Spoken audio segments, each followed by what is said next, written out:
Again, I didn't think they'd be in touch. IOPC, which remarkably, its postal address is Sale, which is in Manchester. I think it's off the M60.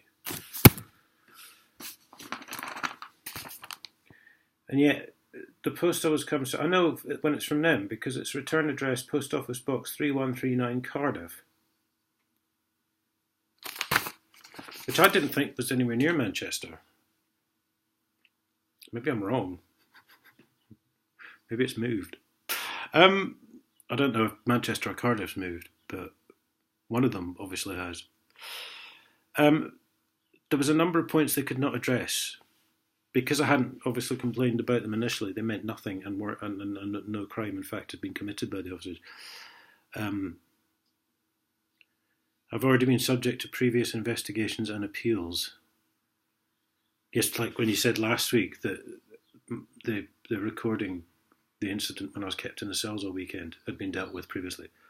And that was because they'd lost the recording of the cells reception footage.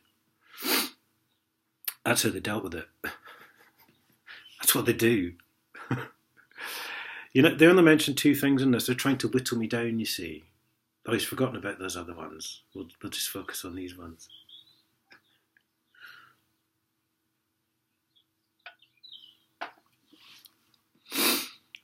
They're on a... Is this one signed, actually? Oh, it's S. William, I think it is. Or Wills or something. No printed name. But you don't have to sign letters, guys, so don't worry about that. You don't work by beyond reasonable doubt. You have a different level of a justice system. And this is it, the balance of probabilities. It is more likely than not that an alleged event or behaviour occurred based on my analysis of the evidence. But that's funny, because in the letter you sent me a few weeks ago, it was all in your opinion. There was nothing to do with the analysis of the evidence. The law is, as I said before, mate, as I've said before, guys, the law is now incidental. Forget it. Don't worry about it. It's one, who has the best argument in court, regardless of whether that applies to the law or the wrongdoing of or not. And two, who then has the thuggery and brute force to back up that judgment. That's all the law is now. Percent more than likely, it could be as close as 51%. I'd love to see the pie chart on that. You can make one of them. I'll ask you for a pie chart. You can make one of them up to send me back in your next letter. The test was applied in relation to the allegation that evidence had been tampered with by an officer, not simply that the recording itself was partly inaudible. Well, wholly inaudible, actually, apart from when I say hello and goodbye. Which would pretty much suggest in itself that it had been tampered with.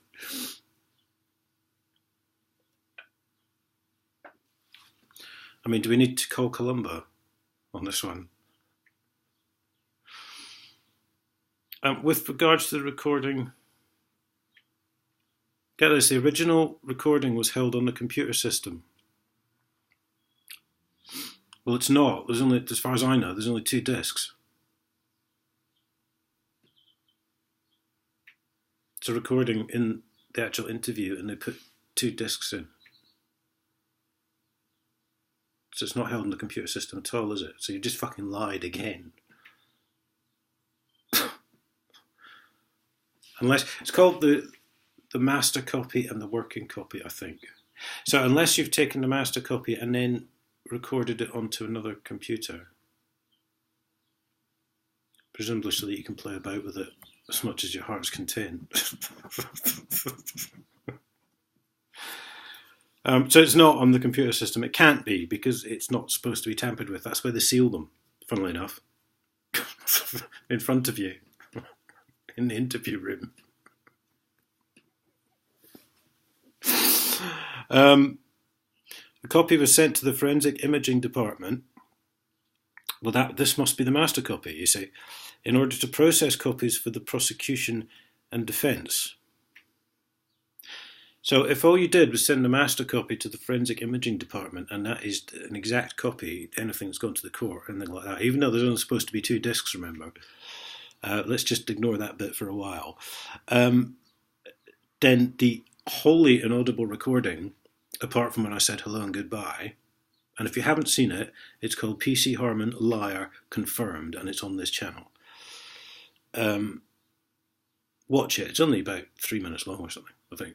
3 or 4 minutes long. So that wholly inaudible conversation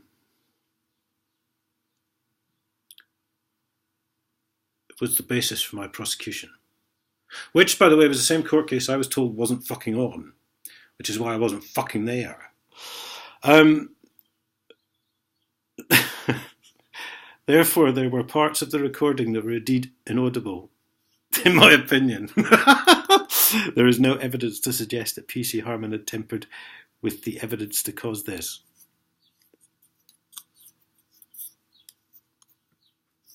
Now, I don't recall ever saying that PC Harmon had tampered with it. I said someone had fucking tampered with it. In specific relation to protecting PC Harmon. So you've just fucking changed that part of my story. And I don't know, they're still going on. I was subject for arrest and charge regarding a matter I had previously been summoned for. Well, yeah, well, obviously that's what I've been summoned for, so why even fucking bother going into that? That's just fucking distraction. Explained that you were arrested by PC Whelan as the officer was executing an arrest warrant. But you didn't fucking have one. That's what you said to me in the cells. Because I asked to see it. Because it's an indictable offence. That's why you later changed the charges with the CPS and a cosy little meeting in the court. With Judge Enright, who told me I'm not allowed to contact the court in any way. I'm not allowed to speak to any court personnel. I'm not allowed to complain to the court. And then the clerk of the court told me I wasn't allowed to give any evidence and I had to stand in the dock. As we know from the magistrate in the council tax hearing, if you do try and give evidence, you'll be arrested for trying to give evidence.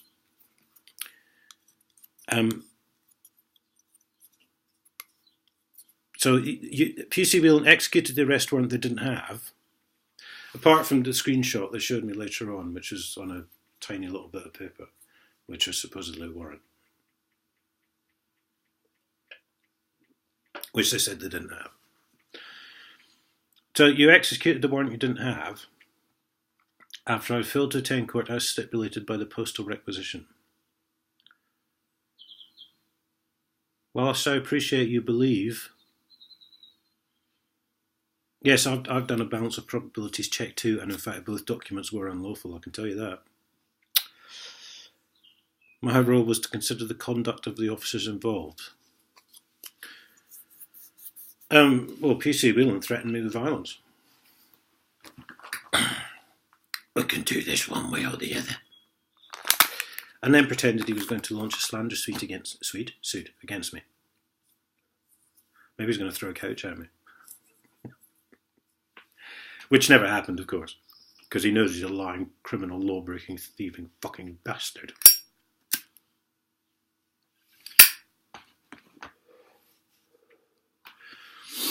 I might hold you personally responsible for the 551 quid that was taken off me, PC Whelan, actually. In fact, yes, when I get a lawyer sorted out, I think I will.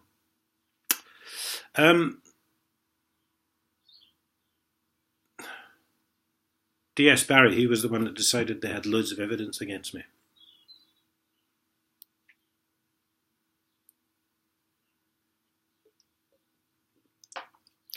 None of which I've ever seen.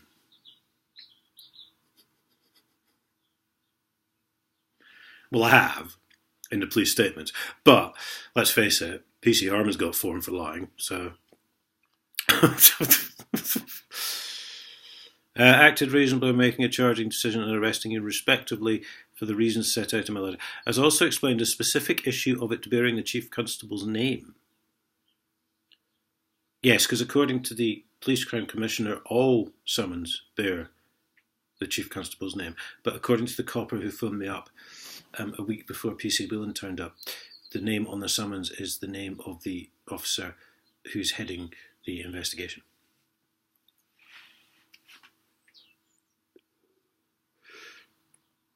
Therefore, it was not within the remit of the current investigation.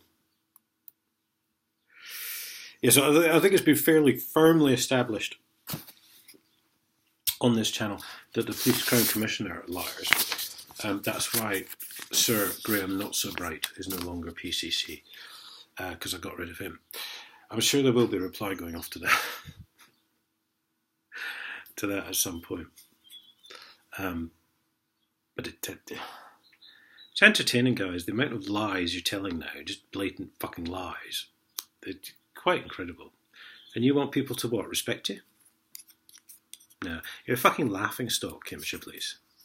Quite frankly,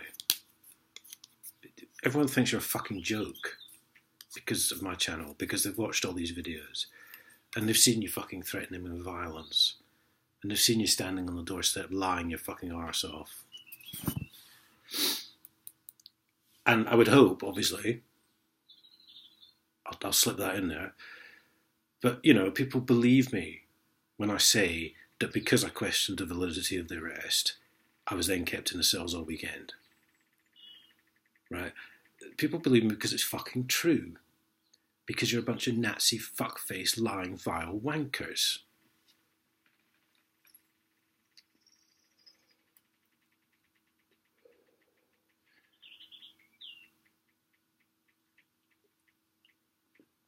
And let's face it, the Chief Constable, there's a guy who has got in front of him a copper who's been stalking two women by using the police computer while off duty illegally.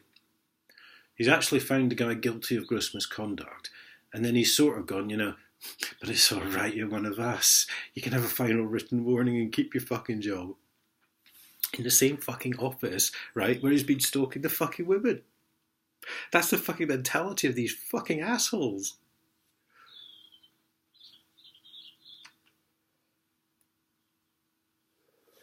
What happens now, right, if I'm serious, what happens now if one of those women get attacked by this guy?